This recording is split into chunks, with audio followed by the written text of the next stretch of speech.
वालेकुम। मैं हाफिज़ ज़ाकिर, मैं उर्दू मीडिया मैनपुरी से। आइए आज गुफ्तगू करते हैं हम उस नौजवान नेता से जिसने अपनी काफ़ी वक्त कई साल समाजवादी पार्टी में रहकर मेहनत की है और समाजवादी पार्टी ने उनको रियासती सतह पर मुलायम सिंह यूथ ब्रिगेड का सचिव मुकर्रर किया है। आज उनसे मुलाकात करते हैं। आइए तौसीफ़ साहब। तौसीफ़ साहब, आपसे एक सवाल है कि समाजवादी पार्टी इस वक्त नौजवानों को और ख़ुसूसन मुस्लिम नौजवानों को अपनी पार्टी में धड़ाधड़ ओहदे बांट रही है, ये क्या है? सबसे पहले तो मैं आपका धन्यवाद शुक्रिया अदा करता हूँ, और दूसरी बात यह है जो आप ओहदे की बात कर रहे हैं, हमारे माननीय राष्ट्रीय अध्यक्ष जी का नारा है बड़ों का हाथ युवाओं का साथ। ये हमारी पार्टी का नारा है, जिसके चलते हम मेहनती युवाओं को आगे लाने का काम कर रहे हैं ताकि वो पार्टी के लिए काम करें, मेहनत करें और समाजवादी पार्टी की सरकार बन सके और सरकार बनने के बाद ज़्यादा से ज़्यादा लोगों की मदद कर सके। कुछ ऐसा भी देखने को मिल रहा है कि आपके इस कस्बा भोगांव जो विधानसभा है, आपस में कुछ कार्यकर्ताओं में नाचाकियाँ नाइत्तेफाकियाँ भी हैं, कुछ ऐसी बातें सामने आती हैं, इसके बारे में क्या कहना चाहेंगे आप? कार्यकर्ताओं में नाइत्तेफाकियाँ, ये तो सब कहने की बातें होती हैं। दरअसल हम सब एक हैं और एकजुटता का हम लोग संदेश देंगे और भोगांव विधानसभा हम लोग जीतेंगे। क्या उम्मीद पाई जाती है कि समाजवादी पार्टी कितनी सीटें ले लेगी? 400 सीटें हम जीत रहे हैं।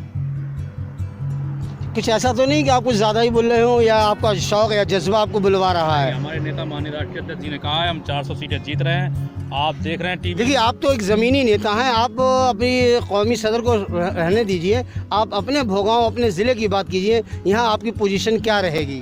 ज़िले में ज़िले की बात करते हैं हम। ज़िले में हमारी 4 विधानसभा सीटें हैं, जिसमें से हम पिछली बार 3 जीते थे, 1 हार गए थे, मगर इस बार हम 4 जीत रहे हैं। इस वक्त नौजवान का ज़्यादातर रुझान जो है वो है ओवैसी साहब की तरफ। क्या इस मामले में कुछ कहना चाहेंगे कि ओवैसी साहब ने जो मुसलमानों में जो एक कम्युनिटी है उसके अंदर अपने बयानात जारी किए हैं, उनको मजहबी तौर पर कह लीजिए, सियासी तौर पर कह लीजिए, कि बहुत ज़्यादा उनको ये एहसास दिलाया है कि अब दूसरों की ग़ुलामी छोड़िए और अपने पार्टी के बैनर तले, उसके झंडे तले आ जाइए। इसके बारे में क्या ख्याल ये है आपका? क्या नौजवान ओवैसी से जुड़ेगा?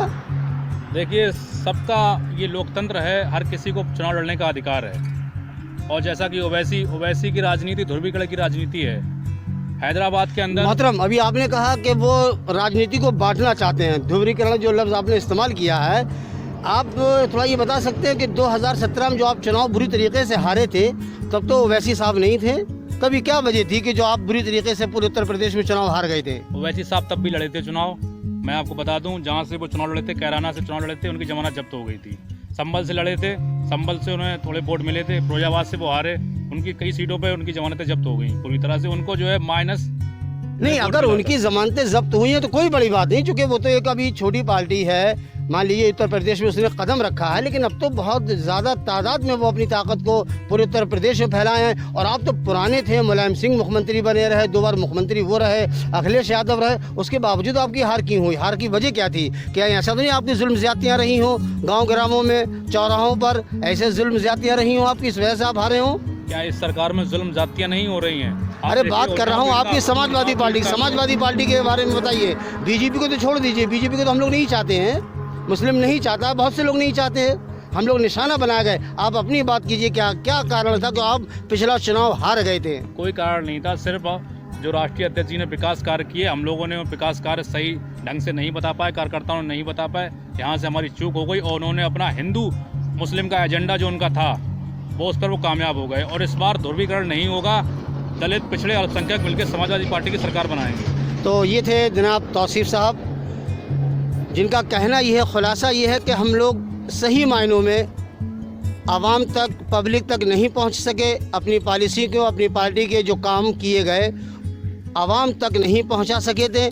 इस वजह से हम पिछला चुनाव हार गए थे, लेकिन इस बार हमने घर घर समाजवादी पार्टी की पॉलिसियों को पहुंचाया है और इस बार हम काफ़ी सीटों के साथ जीतेंगे, बरसरे इक़्तिदार आएंगे, पूर्ण बहुमत यानी मुकम्मल हिमायत हासिल होगी।